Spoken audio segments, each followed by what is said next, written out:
विषय होता, त्याच्यामुळे प्रशिक्षणार्थी नव्हते म्हणून आम्ही विमानतळावर परवानगी घेऊन आपण प्रशिक्षणार्थींच्या उपस्थितीमध्ये एक निवेदन देऊन त्यांच्या लक्षात आणून दिलेलं आहे.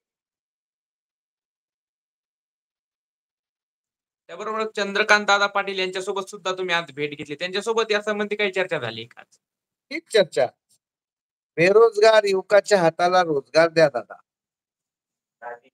आणि द्यावाच लागेल, नाहीतर हा बेरोजगार उद्ध्वस्त होईल, चुकीच्या मार्गाने जाईल, व्यसनाधीन होईल, अनेक पोरांचे लग्न व्हायचे थांबलेत. या सगळ्या गोष्टी लक्षात आणून दिलेल्या आहेत. त्याबरोबरच जे मुख्यमंत्री व कार्यप्रशिक्षण योजनेतील साहेब जे आंदोलन होत आहे, या आंदोलनामध्ये जे प्रशिक्षणार्थी आहेत त्यांची कुठेतरी उणीव भासते का, त्यांची उपस्थितीची उणीव भासते का, याबद्दल तुम्हाला काय वाटतं? नाही, आता मी एक तुम्हाला लक्षात आणून देतो.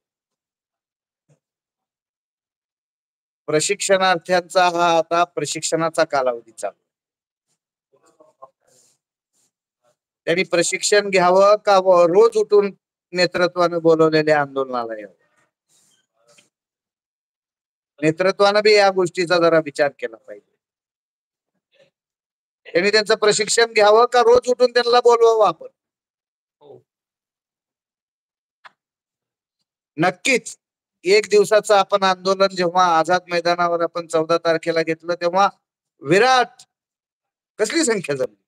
खूप संख्या. त्याच्यामुळे आता काही लोकांचे 1 महिन्यामध्ये प्रशिक्षणाचा कालावधी संपतोय. या संपलेल्या लोकांच्या जोरावर आणि आपण हे उद्याचे आंदोलन करतो. आता पुढील दिशा जी असणार आहे ती काय असणार आहे आपली? नाही, पुढील दिशा आता 25 ऑगस्टला आपण चक्का जाम आंदोलन ठेवलंय नागपूरमध्ये. आपल्या लाईव्हच्या माध्यमातून 160-70 लोक आहेत. आता या सर्वांनी आपापल्या भागामध्ये जरा थोडासा प्रसार प्रचार करावा आणि नागपूर जाम करणं म्हणजे हे मुख्यमंत्र्याच्या छाताडावर जाऊन नाचणं आहे.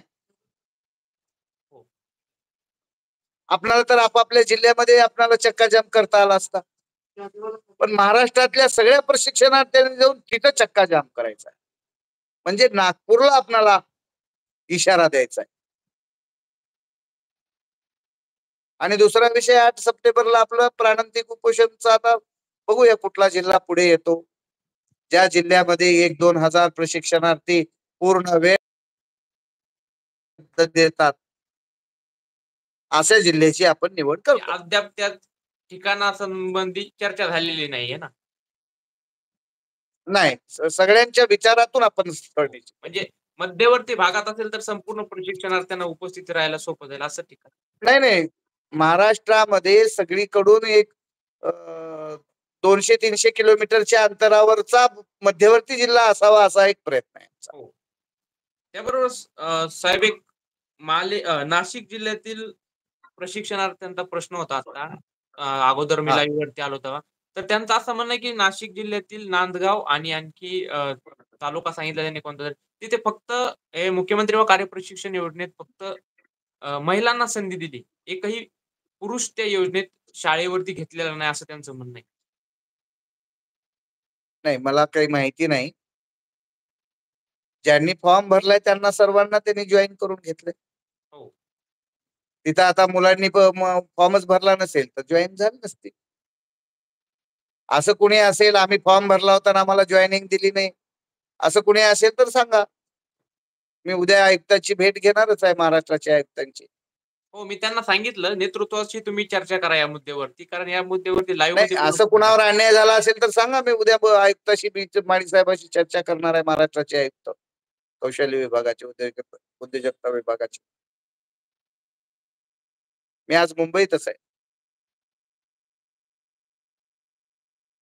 धन्यवाद साहेब, तुम्ही तुमचा वेळात वेळ काढून मला लाईव्ह घेण्यासाठी वेळ दिला त्याबद्दल तुमचे पुन्हा एकदा धन्यवाद. आणि तुमची त्या तुम्हाला काही मुद्दा मांडायचा असेल तर तुम्ही तो. आणि तुम्ही आम्हाला पहिल्यांदा बोलवला त्याबद्दल धन्यवाद, आभारी आहोत. धन्यवाद. थँक्यू. शुभरात्री. राहू संपर्कात.